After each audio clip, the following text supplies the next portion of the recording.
కుంభమేళా తరహాలో మేడారం ఏర్పాట్లు చేస్తామన్నారు మంత్రులు.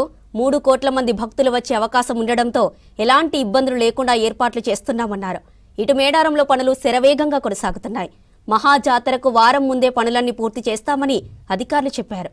ఇటు మేడారం ప్రత్యేక వెబ్సైట్, వాట్సాప్ చాట్బాట్ను రిలీజ్ చేసింది సర్కార్.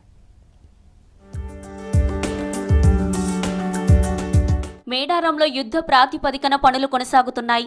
ఈ నెల 28న గిరిజన కుంభమేళాగా పిలువబడే మేడారం మహాజాతర ప్రారంభం కానుంది. మేడారం మహాజాతరపై సెక్రటేరియట్లో ఉన్నత స్థాయి సమీక్ష సమావేశం జరిగింది. మంత్రులు సీతక్క, అడ్లూరి లక్ష్మణ్, సిఎస్ రామకృష్ణారావు, ప్రత్యేక ప్రధాన కార్యదర్శులు, అడిషనల్ డీజీలతో సహా ములుగు జిల్లా అధికారులు పాల్గొన్నారు. సమ్మక్క సారలమ్మలను దర్శించుకునేందుకు ఈసారి సుమారు 3 కోట్ల మంది భక్తులు వచ్చే అవకాశం ఉందని చెప్పారు మంత్రులు. అన్ని శాఖల సమన్వయంతో మహాజాతర ఏర్పాట్లు చేస్తున్నాయన్నారు.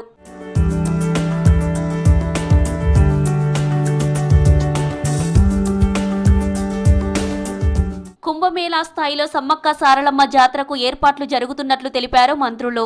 మహాజాతర సక్సెస్ కు అధికారి బాధ్యత తీసుకోవాలన్నారు. మౌలిక వసతులు, భద్రత, రవాణా, పారిశుధ్యం, వైద్య సేవలపై ఫోకస్ పెట్టినట్లు వివరించారు. తెలంగాణతో పాటు ఏపీ, మహారాష్ట్ర, కర్ణాటక, ఛత్తీస్గఢ్ సహా ఇతర రాష్ట్రాల నుంచి లక్షలాదిగా భక్తులు వచ్చే అవకాశం ఉన్నందున వసతి, పార్కింగ్, రవాణా సౌకర్యాలను విస్తృతంగా ఏర్పాటు చేయాలన్నారు.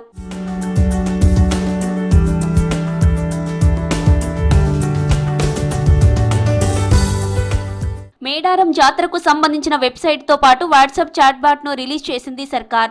మేడారం వచ్చే భక్తులు ఎలాంటి ఇబ్బంది లేకుండా యాప్ ద్వారా అన్ని డీటెయిల్స్ తెలుసుకోవచ్చని చెప్పింది.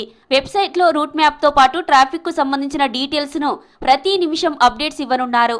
Toilets location, medical camp, help desk details ఈ వెబ్సైట్లో రూపొందించారు.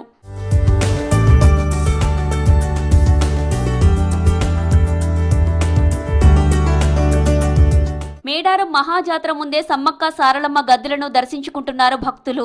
ఇప్పటి వరకు దాదాపు 5 లక్షల మంది భక్తులు మేడారానికి వచ్చినట్లు తెలుస్తోంది. మహాజాతర టైంలో దాదాపు 3 కోట్ల మంది వస్తారని ప్రభుత్వం అంచనా వేస్తోంది. భక్తులకు ఎలాంటి ఇబ్బందులు లేకుండా సర్కారు ఏర్పాట్లు చేస్తోంది.